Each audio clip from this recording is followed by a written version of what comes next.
Safe रहो। अगर आपको लग रहा है कि आपको 1 साल से कोरोना नहीं हुआ है इसलिए आप कोई सुपर हीरो हो या आपकी इम्यूनिटी बहुत अच्छी है और आपको ऐसे कुछ नहीं होगा, तो आप गलत फहमी में हो।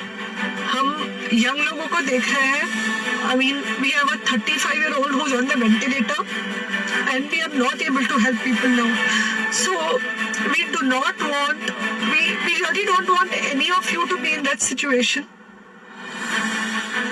So, sorry. आई थिंक ये जो इमोशनल ब्रेकडाउन है हम डॉक्टर्स में अब सबको कोई ना कोई समय हो रहा है, because we have not been so helpless. Okay, so most importantly please take care of yourself. Right now Covid is everywhere around you. Okay, तो अगर आप घर से बाहर निकलो, maybe you are meeting your friends, maybe you are meeting your family, it does not matter, you have to be masked.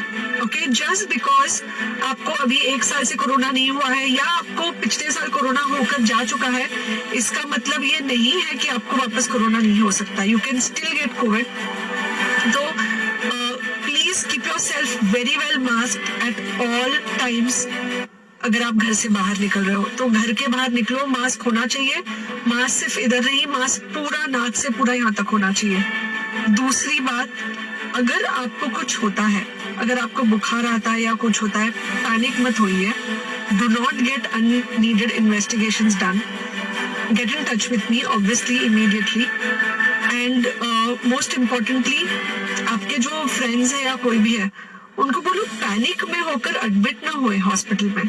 फिलहाल जो situation है वो ऐसी है कि बहुत सारे हॉस्पिटल्स में स्टेबल पेशेंट्स एडमिट हो रहे हैं और बहुत सारे लोग जिनको एक्चुअली ऑक्सीजन की जरूरत है उनके लिए हमारे पास बेड नहीं है.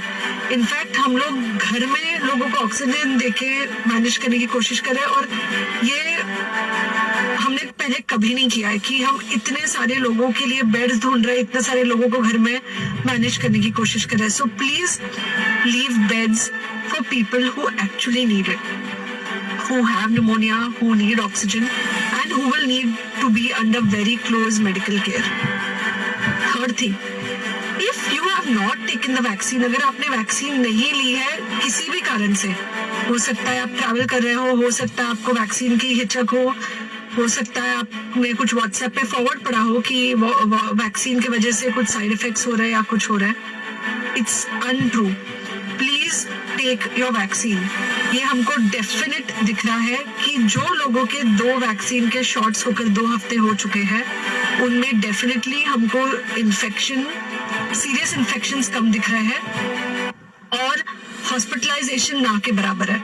So the vaccine is definitely helping. Okay, so take care of yourself. Do not take COVID-19 lightly. Please pray for the people in the hospital and please pray for the families and the caretakers of all these people in the hospital. उनको आपकी प्रार्थना की बहुत जरूरत है और सबसे ज्यादा जरूरत है कि आप अपना ध्यान रखें. ओके, एंड बस घर पे रहो. आप कुछ हफ्तों तक सिर्फ घर पे रहो जब तक हम ये सिचुएशन ऐसे हैंडल कर सके कि हम एटलीस्ट कुछ हो जाए तो हम हॉस्पिटल में पेशेंट्स को ले सके. फिलहाल हालत ऐसी है कि डॉक्टर्स और डॉक्टर्स के रिलेटिव्स को भी नहीं मिल रहा है बेड. तो आप सोचिए कि it's an absolutely helpless situation. Okay, I think अगर हम सब इतना ध्यान रखेंगे we will definitely come through this second wave very well. Okay, and then we will have to work on not allowing a third wave. So third wave का हम बाद में सोचेंगे, वो तो नहीं आना चाहिए, पर जो ये सेकेंड वेव है इससे हमको कोई भी हालत में एकदम सेफली निकलना है.